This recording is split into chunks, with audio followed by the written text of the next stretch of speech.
आज मैं पढ़ाने वाली हूँ डाइजेस्टिव सिस्टम ऑफ ह्यूमन, मानव में कैसे पाचन होता है। इसका मैं फिगर बना रही हूँ, सब लोग देखो।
देखिए ये फिगर,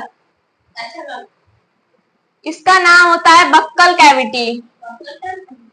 जी हाँ, इसको हिंदी में कहते हैं लार ग्रंथि। लार ग्रंथि, इसमें से लार रिलीज होती है, निकलती है।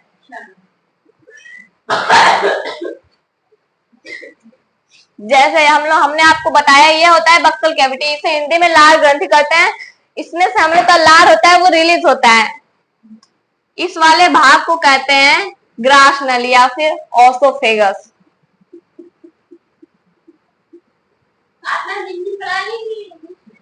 कुछ लोग यहाँ पे हिंदी में पढ़ रहे हैं, कुछ लोग इंग्लिश में, तो दोनों बता रहे हैं हम। ये बायोलॉजी है। यहाँ से फिर जो ये है, ये होता है स्टमक। स्टमक 3 पार्ट में डिवाइड होता है। ये इसका नाम होता है कार्डियक। इसका नाम होता है फंडिक। फंडिक।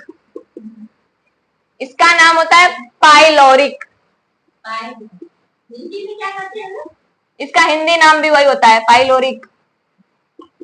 ये तीनों स्टमक हैं, स्टमक में होते हैं। स्टमक का क्या काम होता है? खाना को पचाना। मैं भी बता रही हूँ आपको। ये होता है लीवर।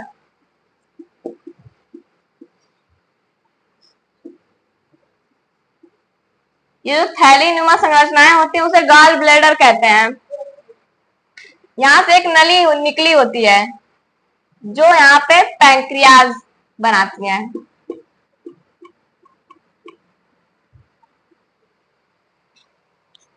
ये का क्या काम होता है?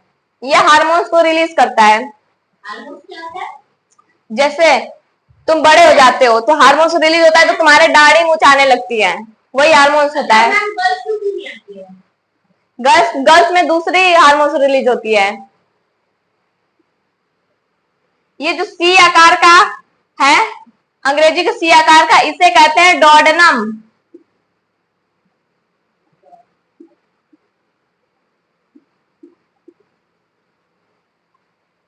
इसे कहते हैं जेजुनम।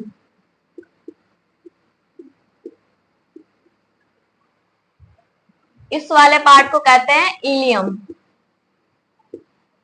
कोई बताएगा इस वाले पार्ट को क्या कहते हैं? पूरा पार्ट कौन सा है? बताओ। बढ़िया नहीं, स्मॉल इंटेस्टाइन छोटी आंत है। इस वाले भाग को कहते हैं लार्ज इंटेस्टाइन।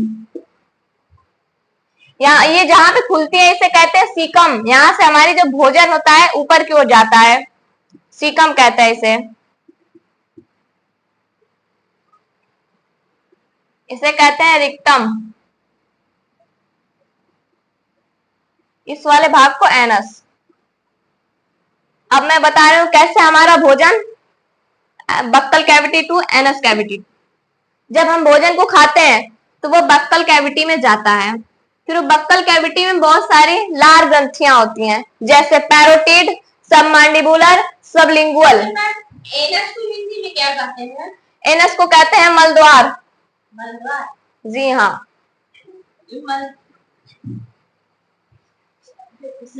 फिर हम जब भोजन,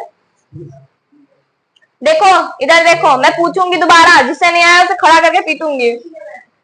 जब अपना भोजन खाते हैं तो वो बक्कल कैविटी में जाता है। फिर बक्कल कैविटी में 3 पेयर में एक वो होती है सलाइवरी ग्लैंड। एक ग्लैंड का नाम है पैरोटिड, जो भोजन को मिक्स करता है और उसे छोटे छोटे भागों में तोड़ देता है। फिर वहां से हमारा भोजन ग्रास नली से होते हुए स्टमक में जाता है। स्टमक में 3 प्रकार की ग्रंथियां होती हैं। वो सेल एसियल जो हाइड्रोक्लोरिक एसिड होता है वो हमारे भोजन को एकदम गला देता है, फिर तोड़ देता है। एसियल जो सेल होता है आर्जेटिक सेल, वो एसियल को रिलीज करता है और फिर वहां से कार्डियक में जाता है। फिर कार्डियक से फंडिक में, फंडिक से पाइलोरिक में, फिर पाइलोरिक से होते हुए डोडनम में आता है। फिर डोडनम से स्मॉल इंटेस्टाइन में। स्मॉल इंटेस्टाइन में जो हमारे भोजन का प्रोटीन और फैट होता है उसे अवशोष कर लिया जाता है, अवशोषण हो जाता है वहां पे। फिर वो होते हुए यहाँ पे लार्ज इंटेस्टाइन में आता है। लार्ज इंटेस्टाइन में जो बचा कुचा वाटर पानी होता है उसे भी एब्जॉर्ब कर लिया जाता है, अवशोषण कर लिया जाता है। फिर यहाँ से होते हुए हमारा भोजन यहाँ पे आता है। फिर यहाँ पे किंडवन नामक कीटाणु होता है जो हमारे भोजन को एकदम सड़ा देता है, जो उससे महक आने लगती है। तो फिर वहां से होते हुए रिक्टम में आता है। फिर रिक्टम से वो बाहर निकल जाता है। किस समझ में आया सबको? पूछिए। भोजन जब खाते हैं हाँ तो वो मुंह से ही पचना स्टार्ट हो जाता है, तो क्या ये सही है? ये सही है, मुंह से ही पचना स्टार्ट हो जाता है और पूरी तरह से मुंह में नहीं होता है डाइजेशन उसका। लार्ज इंटेस्टाइन में पूरा हो जाता है। और कोई क्वेश्चन किसी को पूछो। तो हम लोग पानी पीते तो पानी कैसे पचता है? पानी भी उसी तरह जाएगा। इसमें जो कीटाणु होंगे, वाटर कहाँ जाता है? वाटर भी इधर ही से आता है, वो ना किडनी से होते हुए जाता है। अभी हम किडनी पढ़ा नहीं रहे, हम डाइजेशन सिस्टम पढ़ा रहे हैं। और कोई क्वेश्चन पूछ रहा है तुम्हें? वो क्या है? क्या नाम बताओ, उसका नाम लिखा हुआ है पैंक्रियाज। तो क्या इसकी बात कर रहे हो? स्टमक, यहीं पे हमारा भोजन अच्छे से मतलब उसका डाइजेशन होता है। यहाँ पे तो कम होता है, यहाँ पे सबसे ज्यादा होता है।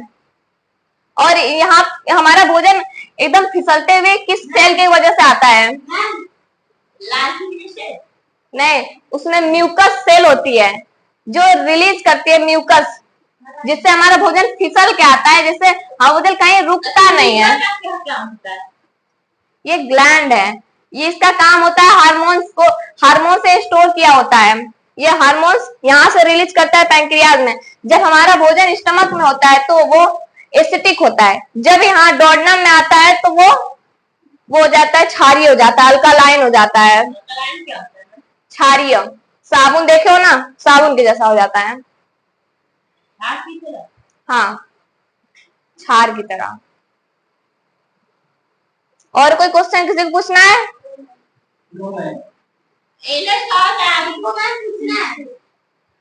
एनस से हमारा भोजन जो एकदम सड़ जाता है वो निकल जाता है वहीं से, पीछे होता है।